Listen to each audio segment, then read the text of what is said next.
Okay, here we're going to be looking at the sophisticated equity method for a consolidation between the parent and the subsidiary. And what we're going to be looking at here is really a comparison between the simple and the sophisticated equity method. And we're just going to look at the basic difference between the two, so you can get an understanding here what basic adjustment has to be done using the sophisticated equity method. Now, first off, let's understand what this is here. Now, the sophisticated equity here, a method here, is used for the parent's own supplement to the consolidated financial statements as a consolidation between the parent and the subsidiary. And it's really going to be shown as a sophisticated equity balance, as a supplement to the parent's financial statements. But the consolidated statements are the ones that we actually use here, showing the parent and the subsidiaries consolidation would really be using the simple equity method. Okay, to understand the sophisticated equity balance here, or how we come about determining it, we're going to be looking here at the simple equity balance here for the investment account here, our equity accounts, and then our revenues and expenses and any losses or gains here. In this case, it's going to be a loss here by the subsidiary. And we're going to compare this simple equity method here to the sophisticated equity here to see what basic changes we need in our trial balance here between for the parent corporation in this case, and what adjustments may be made here. And we're just going to look at the basic differences between these two. So we have this balance, our trial balance here for the simple equity method, and it's going to be based on year 2 after the acquisition. And then we have a trial balance here for the sophisticated equity method, and again, that's based on year 2. So we're going to make just a basic comparison between these to see what adjustments have to be made here to determine the sophisticated equity balance. All right, let's look here at our sophisticated equity method here, or our equity balance that we're going to calculate. And we'll look at year 2 here and make a comparison to the simple equity method, or the simple equity balance. So first, looking at our investment account here. The Corp P, the parent, has an investment here in Corp A, or Corp S here, the subsidiary. So in our comparison here, we take the simple equity balance and subtract out 2 years of the parent share of the amortization or depreciation in this case. That was the only amount here that we were taking care of for our excess here. So, and that was $5.4 thousand per year. As subtracting that here from $275,400, the balance based on the simple equity method, and subtract those 2 years here of amortization or depreciation, we come up with $264,400 here for our investment in the subsidiary. And then looking at our retained earnings here. So our retained earnings for the corporation P, or the parent here, on the balance that we have to determine here on 1/1 of year 2, or X2 here. Again, we take this simple equity balance and we subtract out 1 year of the parent share of the amortization or depreciation. Again, that was $5.4 thousand per year.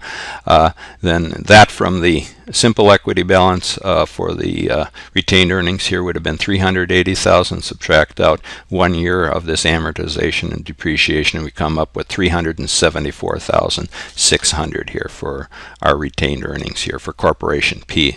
And then looking at, in this case, it would have been a loss here, a subsidiary loss. Let's see how that would be adjusted compared to the simple equity method. So we take the parent share of the subsidiary loss, in this case, plus we have to add 1 year of the amortization or depreciation to this subsidiary loss. So we had that amortization here of $5.4 thousand per year. So the loss here was based on the simple equity method. We had $21,600 here, plus we have $5,400 here in depreciation. So we have a total loss here of $27,000 here, the subsidiary's loss that the parent would have here.